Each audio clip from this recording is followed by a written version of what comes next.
आजकल चर्चा ये है कि आपने दूसरी पार्टी ज्वाइन कर ली है, क्या एमएलए पद के उम्मीदवार बन सकते हैं? हर व्यक्ति आशावान होता है और हर एक की इच्छा होती है, तो इच्छा मेरी भी है। वो लोकेंद्र फोगाट कहाँ गए जिन्होंने कोर्ट परिसर की तरफ खुलने वाले डीसी आवास के गेट को बंद करने की ठान ली थी? प्रशासनिक जो कार्य होते हैं वहाँ पे हम अड़चन तो नहीं पैदा कर सकते और ना ही करनी चाहिए, बट हमने वो गेट खुला नहीं उस दिन के बाद। कुछ साल पहले न्यायालय परिसर में जो जोश आपके अंदर देखा जाता था वो धीरे धीरे अब ठंडा पड़ता नजर आ रहा है, क्या कारण है? नहीं, ऐसा नहीं है, जोश बरकरार है, जोश में कोई कमी नहीं है और जोश में कमी नहीं इसलिए मैं 7वीं बार प्रधान जीता हूँ। अच्छा, रोहतक बार एसोसिएशन को अगर हरियाणा में नंबर 1 बार एसोसिएशन के नज़रिए से देखा जाए तो क्या कमियां मान रहे हैं, अभी भी है? जहाँ तक कमियों की बात है, क्योंकि पुरानी जगह है, पुरानी जगह में बनी हुई है, एक पार्किंग की बहुत बड़ी समस्या है। कुछ लोग ये कह रहे हैं कि आप चाहते हैं कि कोर्ट शिफ्ट हो जाए, उसके पीछे राजनीति हुई, लोगों ने कहा कि मैंने कहा कि कोर्ट शिफ्ट कर दी जाए। वकीलों और रोहतक पुलिस के बीच तनातनी रहती है, क्या मान रहे हैं न्याय प्रणाली और कानून व्यवस्था के बीच में सामंजस्य नहीं है? आमतौर के ऊपर हर आम जन की समस्या रहती है कि पुलिस का जो बिहेवियर है, जनरल जो बातचीत का लहजा है, वो अच्छा नहीं होता है, तो आम जन डर जाता है। परंतु वकील क्योंकि पढ़ा लिखा है, वो इस चीज़ को जब एजिटेट करता है तो ऐसी स्थिति बनती है। रोहतक बार एसोसिएशन 2 धड़ों में बंट चुका है, जिसमें से एक गुट प्रधान का है तो दूसरा गुट महासचिव का है। तो गुटबाजी कोई नहीं है, बट हाँ, क्योंकि ग्रुपिज्म, जब चुनाव होते ग्रुपिज्म तो होता है, तो उसमें से कुछ लोग इस तरह की अफवाहें फैलाते हैं, जबकि ऐसा कुछ भी नहीं है। अच्छा, आपके कार्यकाल में कभी कोई ऐसा पल आया हो जब किसी वकील ने किसी जज पर भ्रष्टाचार का आरोप लगाया हो? बहुत से ऐसे न्यायाधीश हैं जिनके ऊपर आरोप लगे तो कोर्ट ने, हमारी माननीय पंजाब हरियाणा उच्च न्यायालय ने उनको घर बिठा दिया है। कुछ शरारती तत्वों की वजह से बार की जो गरिमा है उसको ठेस पहुंच रही है। कई बार ना समझी हो जाती है और ना समझे चलते ऐसा हो जाता है। नमस्कार, देख रहे हैं गरिमा टाइम्स और मैं हूं आपके साथ रिंकी बत्रा। न्याय प्रणाली को जिंदा रखने में वकीलों की अहम भूमिका होती है। किसी भी केस को क्या रुख देना है, किन तथ्यों के साथ पेश करना है, यहाँ तक कि आम आदमी की जिंदगी भी कई दफा वकील ही तय करते हैं। इसी कड़ी में आज हमारे साथ मौजूद हैं रोहतक बार एसोसिएशन के अध्यक्ष लोकेंद्र फोगाट। सर, आपका स्वागत है गरिमा टाइम्स में। थैंक यू, आपका बहुत बहुत धन्यवाद। सर, आपसे पहला सवाल हमारा यही रहने वाला है, लोकेंद्र फोगाट उर्फ जोजो के नाम के पीछे का क्या रहस्य है? ये मेरा बचपन में मेरा नाम, मैं 25 दिसंबर को पैदा हुआ था तो मेरा नाम जोसेफ रखा था। तो फिर जब थोड़ा बड़ा हुआ तो परिवार ने कहा ये तो क्रिश्चियन नेम है, तो उसको बदलता बिगड़ता वो जोजो पे आगे टिक गया। अच्छा, तो पहले क्या था? पहले जोसेफ नाम था मेरा। जोजफ। हाँ। अच्छा, तो अपने प्रधान पद के लिए कितनी बार दावेदारी ठोकी है और कितनी बार जीत मिली है? मैं आज तक मैंने 8 बार चुनाव लड़ा है प्रधान के लिए और मैंने 7 बार जीत हासिल की है और 1 बार मैं चुनाव हारा हूँ। सर, जब आपने पहली बार प्रधान पद संभाला तो कोर्ट परिसर में कितने चैम्बर्स थे? जब मैं पहली बार प्रधान बना, हमारे कोर्ट कॉम्प्लेक्स में करीबन 250 चैम्बर थे। उसके बाद जब मैं दोबारा प्रधान बना तो हमारे जो एग्जिस्टिंग चैम्बर का जो ब्लॉक है उस पर पहले एक ग्राउंड फ्लोर था, एक फर्स्ट फ्लोर था, उस पर एक सेकंड फ्लोर का निर्माण किया गया था। 135 चैम्बर का मेरे द्वारा किया गया था जी। और उसके बाद हरियाणा सरकार ने कुछ वकीलों की चैम्बर जो डेमोलिश हुए थे उसके एवज में 33 चैम्बर बना के दिए थे। और उसके बाद जब मैं चौथी बार प्रधान बना तो जब हमने हाई कोर्ट को लिख के दिया था कि हमको वकीलों की संख्या निरंतर बढ़ती जा रही है और हमको चैम्बर्स दिए जाएं, तो उसके बाद हमारे करीबन 200 से 250 चैम्बर पास हुए थे जो अभी निर्माणाधीन थे और जिसमें कुछ आपसी खींचतान के कारण उसमें कुछ रुकावट आ रखी। अब कितने चैम्बर्स हैं? अब करीबन हमारे यहाँ पे 500 करीब चैम्बर हैं जी। और वकील कितने हैं? वकील बड़ी संख्या के अंदर हैं। जब पिछले जो चुनाव हुआ था उस दौरान हमारे जो एनरोल मेंबर थे वो करीबन 3500 थे जी। और 2500 ने अपना मताधिकार का प्रयोग किया था और अब की बार करीबन 300 से 400 के करीब मेंबर बढ़ जाएंगे। अमून आप मान के चलिए अब की बार हमारे 4000 के करीब हमारी संख्या वकीलों की पहुँच जाएगी। अच्छा जी। अच्छा सर, शुरुआती दौर में वरिष्ठता के आधार पर चैम्बर्स आवंटित किए जाते थे, लेकिन उसके बाद क्या आप मान रहे हैं कि जो चैम्बर्स की खरीद फरोख्त है वो मार्केट के भाव के हिसाब से तय की जाती है? नहीं, ऐसा नहीं है। एक तो चैम्बर को ना तो खरीदा जा सकता है ना बेचा जा सकता है। चैम्बर की अलॉटमेंट होती है और जैसे कि मान लो मेरा चैम्बर है और आप मेरे जूनियर हैं और मैं प्रैक्टिस छोड़ रहा हूं तो मैं आपको चैम्बर को ट्रांसफर कर सकता हूं। हम आप दोनों स्वेच्छा से।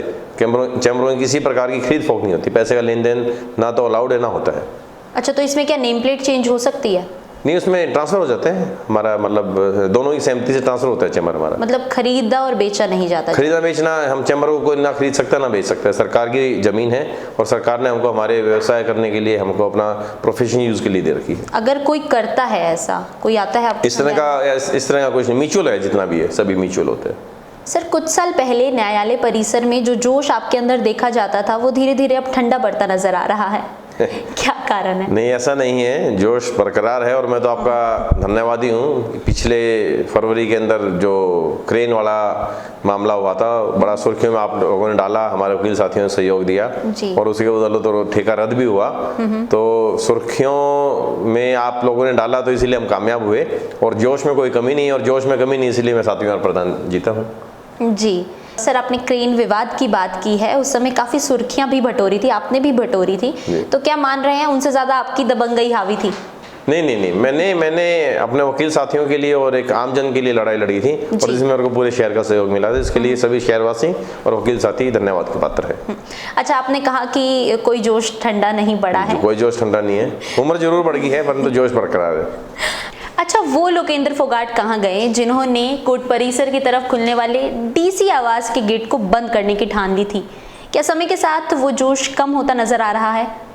हम सेम जैसे पहले थे वैसे ही हैं और आज भी वो गेट बंद ही है। जब हमने बंद कराया उसके बाद कभी खुला भी नहीं है, ना आपने खुला देखा होगा।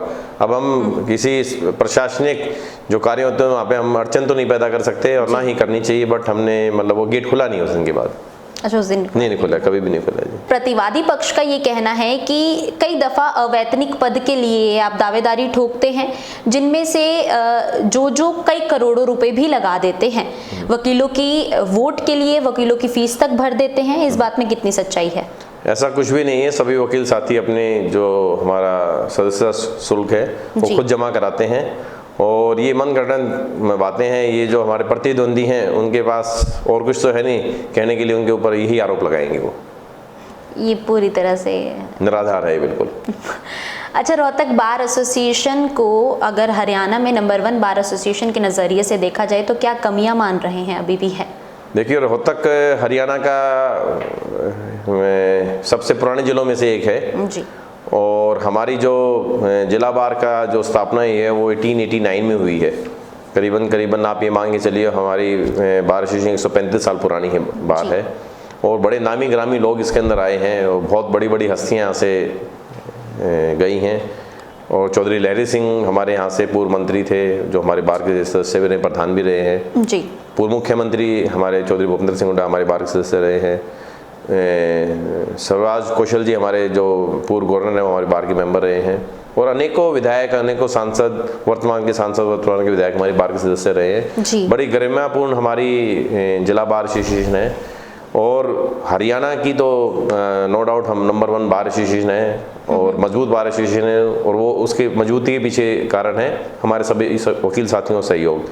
जहाँ तक कमियों की बात है, क्योंकि पुरानी जगह है, पुरानी जगह में बनी हुई है, एक पार्किंग की बहुत बड़ी समस्या है जिसके लिए हम आगे पीछे और सरकार के साथ हम चिट्ठी पत्री भी करी है, तो जिसके लिए हम बार बार आवेदन करते रहे हैं कि हमको पार्किंग के लिए एक प्रॉपर व्यवस्था दी जाए। तो आपने पार्किंग का मुद्दा भी बड़ी प्रभुता से उठाया था। आपने देखा हो कि जब चुनाव होने के बाद आपने हमारे कोर्ट के जो 1 नंबर और 2 नंबर गेट के बाहर गोल चक्कर है वहाँ पे बड़ी अव्यवस्था रहती थी। अगर आप देखेंगे तब आप व्हीकल वहाँ पे कोई खड़े नहीं होते, कोई एंक्रोचमेंट नहीं है, स्मूथली व्हीकल्स आते जाते हैं। पर फिर भी क्योंकि संख्या बल बहुत ज़्यादा है, सभी लोगों के पास अपने संसाधन हैं, तो दिक्कतें बढ़ी रहती हैं और जो पार्किंग के लिए हम हमेशा प्रयासरत रहे हैं कि इसका कोई समाधान हो। लोकेंद्र जी, कोई ऐसा यादगार क्षण जब न्याय के प्रति न्यायालय में जज और वकील की आपस में ठनी हो? नहीं, ऐसा नहीं है। देखो, पक्ष और विपक्ष हर जगह होता है, चुनाव हुआ उसमें भी होता है, जब कोर्ट के अंदर केस होता है पक्ष और विपक्ष दोनों जगह होता है जी। हमारा प्रयास ये रहता है और हमारा बार बेंच के साथ सहयोग बना के रखने, तालमेल बनाने का उद्देश्य भी ये है कि किसी प्रकार की रसाकसी ना हो, एक बात, और चाहे पक्ष हो चाहे विपक्ष हो, और जो वादी होता है उसको न्याय जरूर मिले। ऐसा ना हो कि न्यायालय की और वकीलों की खींचतान के अंदर जो पीड़ित पक्ष है उसको न्याय ना मिले। तो हमारी प्राथमिकता रहती है कि सच्चा, स्मूथ और उचित न्याय व्यवस्था जारी रहनी चाहिए। अच्छा, आपके कार्यकाल में कभी कोई ऐसा पल आया हो जब किसी वकील ने किसी जज पर भ्रष्टाचार का आरोप लगाया हो? ऐसे बहुत बार हुए हैं, ऐसा वाकया काफ़ी बार हुआ है। उसको हमने, जो हमारी हाई कोर्ट की निगरानी समिति होती है, उसको हमने उनके संज्ञान में लेके भी आए हैं और उसके ऊपर कार्रवाई भी हुई है। और ऐसे अनेक अनेक मामले हैं और जिसके ऊपर हाई कोर्ट ने कार्रवाई भी करी है। और आपको मालूम भी होगा कि आपने देखा होगा पिछले करीब 2-3 दशक के अंदर बहुत से ऐसे न्यायाधीश हैं जिनके ऊपर आरोप लगे तो कोर्ट ने, हमारी माननीय पंजाब हरियाणा उच्च न्यायालय ने उनको घर बिठा दिया है। अच्छा, कोई ऐसा मामला हो जो अभी याद हो आपको? ऐसा हमारी कोर्ट का तो नहीं है, बट ऐसे बहुत से जजेस हैं जो हमारे यहाँ पे रह के गए हैं और जिनको कोर्ट ने ज़बरदस्ती रिटायर किया है। तो ऐसा कोई मामला आपके संज्ञान में आया हो जब सभी वकीलों ने किसी भी वकील का केस लेने से एकजुट होकर मना कर दिया हो? हाँ, एक बार हुआ था हमारे यहाँ पे, जब अपना घर कांड हुआ था, उसके अंदर सभी वकीलों ने एकजुट होके उसमें मतलब सामूहिक रूप से फैसला लिया था कि इस बारे में कोई वकील पेश नहीं होगा। और बड़ा वो मामला सोशल मीडिया पे भी उठा था और उसके अंदर चूँकि वो जो उसमें आरोपी थी वो हमारी बार की सदस्य भी थी, और परंतु बार ने एकजुट फैसला लिया कि मतलब इस प्रकार के हरकत करने वालों के खिलाफ कोई वकील पेश नहीं होगा। ये वकील बनने का जोश कहाँ से आता है? वकील वकालत करना, लोगों की सुनवाई करना, पीड़ित पक्ष को न्याय दिलवाना, देखो जो हमारा पेशा है, देखो जब हमने, हर आदमी का अपना पेशा होता है। आपका जो जर्नलिज्म आपका पेशा है, वकालत हमारा पेशा है। तो जब आदमी जिस पेशे के अंदर होता है उसमें तन मन से जब तक पूरी मेहनत नहीं करेगा तो कभी कामयाब नहीं होगा। और चाहे वो हमारा इलेक्शन हो, चाहे हमारे कोर्ट की प्रैक्टिस हो, उसमें अपना तन मन सब लगाना पड़ता है, जब ही जाके आपको कोई उसके अंदर सफलता मिलती है। अच्छा, परिवार में कौन कौन लोग हैं आपके? परिवार में हमारे परिवार के अंदर मेरे पिताजी रिटायर्ड आईपीएस अफसर रहे हैं जो 1993 में रिटायर हुए थे जी। और उनका आकस्मिक निधन हो गया था 2000 के अंदर। उसके बाद मेरी माताजी हैं, वो हाउसवाइफ हैं। और उससे बड़ी, सबसे बड़ी मेरी सिस्टर हैं जो अभी अतिरिक्त जिला नक्षत्र न्यायाधीश हैं। उससे छोटे मेरे ब्रदर हैं जो विदेश के अंदर, स्विट्जरलैंड के अंदर सेटल हैं। और उसके सब छोटा मैं हूँ, निखट्टू नंबर 1 में था। तो मैं पढ़ाई में थोड़ा कमज़ोर था। तो मेरे को मेरी मदर जब मेरे फादर को कहती थी पढ़ता नहीं, तो बोलते इसको पुलिस में भर्ती करा दो। तो मैं केवल इस डर में कि मेरे को पुलिस में भर्ती ना करा दें, पुलिस में सिपाही भर्ती कराने के लिए बोलती थी। तो उसमें डर में पढ़ाई करके और वकालत करके और वकील बन गया। काफ़ी ज़्यादा ट्रेजिक रही है आपकी लाइफ स्टोरी। जी। अच्छा, परंतु परिवार में मैं एक इकलौता हूँ जो राजनीति के अंदर आया हूँ। परिवार में मेरे अलावा कोई राजनीति में नहीं। तो सपोर्ट करती है फैमिली वकालत में? फैमिली, हाँ, मैं बिल्कुल, परिवार के बिना क्या है, परिवार सपोर्ट नहीं करेगा तो उसके बिना क्या है जी। उसके अलावा मैं सबसे मुख्य बात बताना भूल गया, मेरी एक धर्मपत्नी है और मेरे ये तो रह ही गई। हाँ, मेरे 2 बच्चे हैं, एक बेटा एक बेटी, क्लास 9वीं और क्लास 7वीं छात्र हैं वो। अच्छा सर, कोर्ट शिफ्टिंग का मामला अभी भी गरमाया हुआ है जी। कुछ लोग ये कह रहे हैं कि आप चाहते हैं कि कोर्ट शिफ्ट हो जाए, ऐसा कुछ है? मैं उसके लिए थोड़ा आपका समय लूँगा और थोड़ा विस्तार पूर्वक बताना चाहूँगा। कोर्ट शिफ्टिंग का मामला करीबन 1.5-2 साल पहले चला था। हम इस बात पे नहीं आएंगे किसने उठाया, किसने क्या बोला। सरकार की तरफ से कोई प्रपोजल आया, हमारे संज्ञान में भी आया। जब मैं प्रधान बना तो प्रधान बनने के बाद मैंने ओपन हाउस में कहा कि हम सरकार को एक रेजोल्यूशन भेजेंगे डीसी के माध्यम से, जो हमने भेजा भी है, उसके लिए हम कभी मना नहीं करते। हमने उसमें लिखा है अगर किसी प्रकार का कोर्ट शिफ्टिंग का मामला सरकार की तरफ से है तो उसके बारे में जो ब्लूप्रिंट हमको दिया जाए, और अगर कोर्ट शिफ्ट होती हैं तो वहाँ पे वकीलों के लिए चैम्बर्स की व्यवस्था, लिटिगेंट्स के लिए लिटिगेंट शेड की व्यवस्था, पार्किंग व्यवस्था, और हमारा जो भी चैम्बर्स वगैरह के मुतल्लिक और जो भी मतलब एक मूलभूत सुविधाएं हैं उसका जरूर मतलब उसमें खाका तैयार रखा जाए और वो हमारे को बताया जाए कि हम वकील साथियों से उस बारे में चर्चा कर पाए। उसके पीछे राजनीति हुई, लोगों ने कहा कि मैंने कहा कि कोर्ट शिफ्ट कर दी जाए। उसके एवज मैंने कहा मैंने कोर्ट शिफ्ट, सरकार का प्रेरोगेटिव है कोर्ट शिफ्ट होना या नहीं होना। जिला जो सेक्रेटरीट है, जो जिला सचिवालय है, वो सरकार के अधीन आता है, कहाँ चलेगा, ये मेरे ऊपर नहीं है।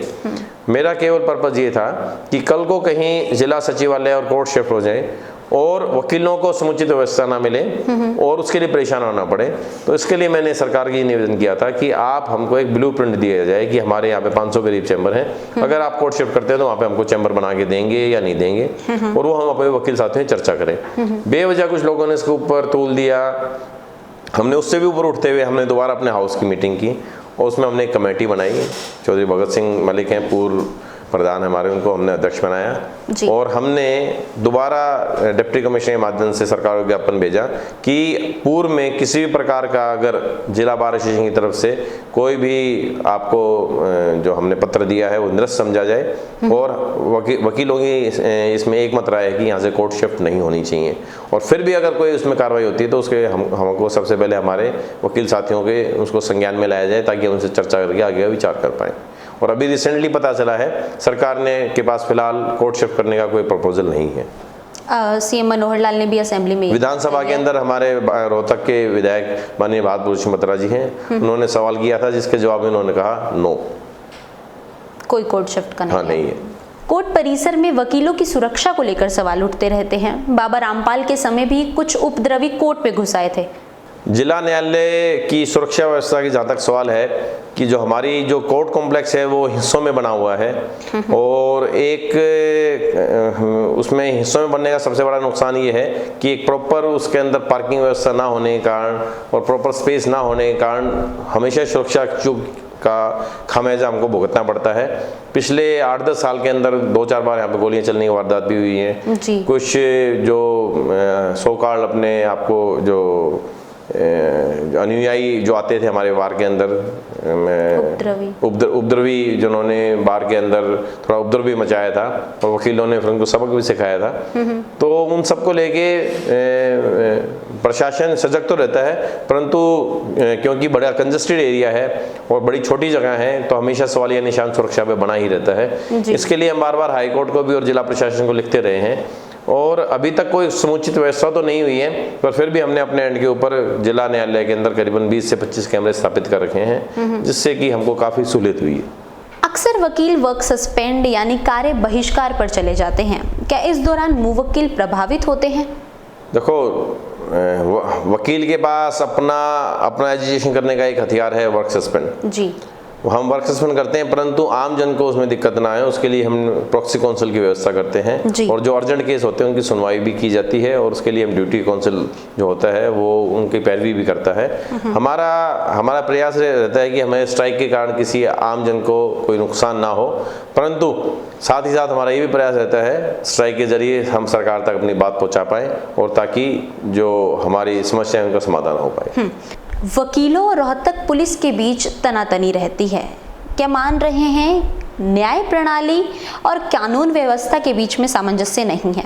बात सामंजस्य की नहीं है, दिक्कत सबसे बड़ी क्या है कि पुलिस को शिक्षित होना बड़ा जरूरी है जी।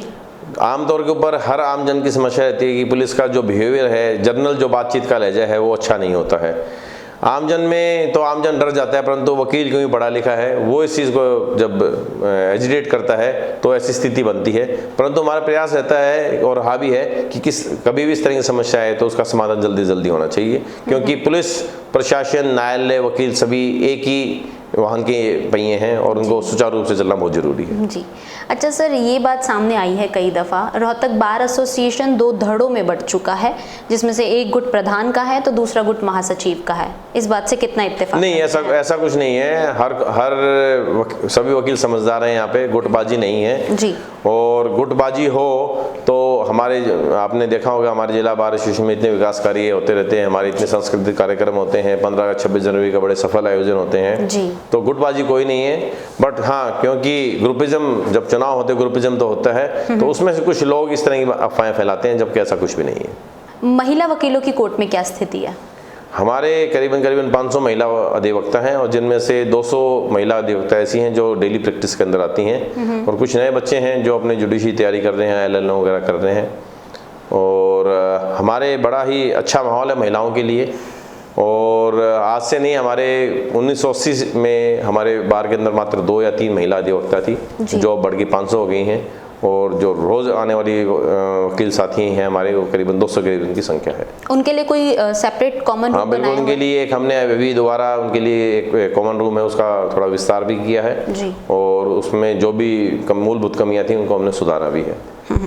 सर, एक महिला वकील पर गोली चली थी, इस दौरान वो सड़कों पर भी उतरी थी, प्रदर्शन भी किया था, लेकिन पुरुष साथी वकील उनके साथ नजर नहीं आए, लेकिन वही अगर पुरुष वकील पर कोई बात आती है तो सभी एकजुट नजर आते हैं। नहीं, ऐसा इस तथ्य में कोई भी सच्चाई नहीं है। जब गोली चली थी उस महिला वकील साथी को मैंने खुद फ़ोन किया था और रात को ही मैंने SHO से मेरी बात हुई थी। नेक्स्ट डे हम SP से मिले थे।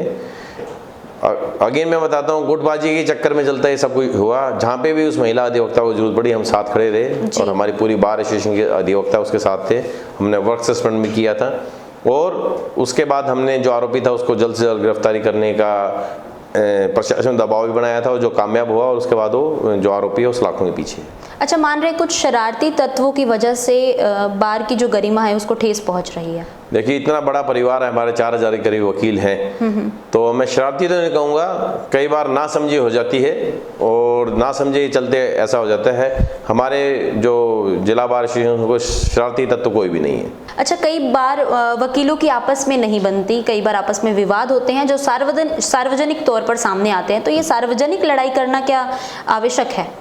देखिए, मैं तो जब भी प्रधान बना हूँ मेरा तो प्रयास ये रहता है कि वकीलों की जो कोई भी समस्या है या उनकी कोई भी आपसी झगड़े हैं उनको एक हमारे अपने टेबल पे बैठ के हम सुलझाएं। हम अपने परिसर से उस बात को बाहर ना जाने दें, पर क्योंकि लोकतंत्र है, हर एक को अपने विचार व्यक्त करने की और अपनी बात रखने की आज़ादी है, तो ऐसे में इक्का दुक्का का भी मामले होते हैं, पर हमारा प्रयास ये रहता है कि हम उसको अपने परिवार में बैठ के सुलझा लें। लोकेंद्र जी, पहले आपको भूपेंद्र हुड्डा गुट का कहा जाता था, लेकिन आजकल चर्चा ये है कि आपने दूसरी पार्टी ज्वाइन कर ली है, क्या MLA पद के उम्मीदवार बन सकते हैं? नहीं, ऐसा नहीं है। जहाँ मेरी पहले आस्था थी आज मेरी वहीं पे ही आस्था है और मैंने कोई गुट नहीं बदला है। मैं वो कहता हूँ, बार बार कहता हूँ, जो विपक्ष है हमारा वो इस तरह की बातें फैलाता है। जहाँ मेरी पहले आस्था थी चौधरी भूपेंद्र सिंह हुड्डा में, आज मेरी वहीं पे आस्था है। तो MLA पद के लिए उम्मीदवार?